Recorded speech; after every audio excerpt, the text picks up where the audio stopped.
Hello and welcome to another episode of Legal Update where we will discuss police can't handle land evictions. Why is this in news? Recently, the Jammu Kashmir High Court in the case Abdul Majid Dar versus UT of Jammu Kashmir ruled that eviction matters between landlords and tenants are purely civil disputes and the police have no jurisdiction to intervene. Background of the case: Abdul Majid Dar owns 6 out of 13 shops on his ancestral land, many of which are occupied by tenants.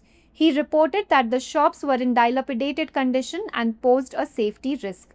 A private structural engineering firm inspected the property and recommended urgent repairs due to visible cracks. Dar approached the police station Batamalu seeking police intervention to prevent potential mishaps.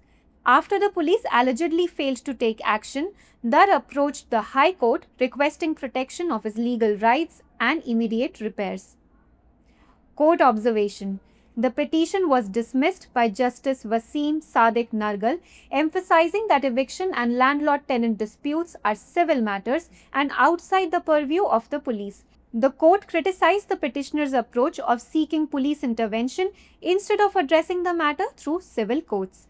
The petitioner was criticized for not including tenants or revenue authorities as party respondents. The structural engineering report was dismissed for lacking legal validity as it was not issued by a government agency. Justice Nargal warned that eviction matters require a court order. Provision involved: Article 226 of the Constitution of India empowers high courts to issue writs like habeas corpus, mandamus and certiorari for enforcing fundamental rights and other purposes. It allows high courts to issue writs outside their jurisdiction if the cause of action arises within its territorial limits. The power is mandatory for fundamental rights and discretionary for other matters. High courts must dispose of vacation applications within 2 weeks and the article's provision cannot be suspended during an emergency. Now, let's look at a practice question. What is the role of police in landlord-tenant disputes as per the ruling?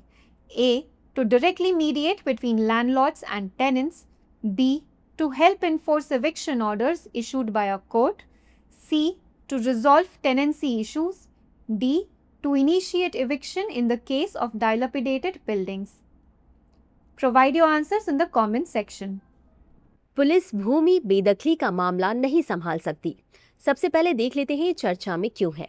हाल ही में जम्मू और कश्मीर उच्च न्यायालय ने अब्दुल मजीद डार बनाम जम्मू और कश्मीर केंद्र शासित प्रदेश मामले में फैसला सुनाया कि मकान मालिकों और किराएदारों के बीच बेदखली के मामले पूरी तरह से दीवानी विवाद है और पुलिस को इसमें हस्तक्षेप करने का कोई अधिकार नहीं है। अब समझ लेते हैं मामले की पृष्ठभूमि। अब्दुल मजीद डार अपनी पैतृक जमीन पर बनी 13 दुकानों में से 6 के मालिक हैं, जिनमें से कई पर किराएदारों का कब्जा है।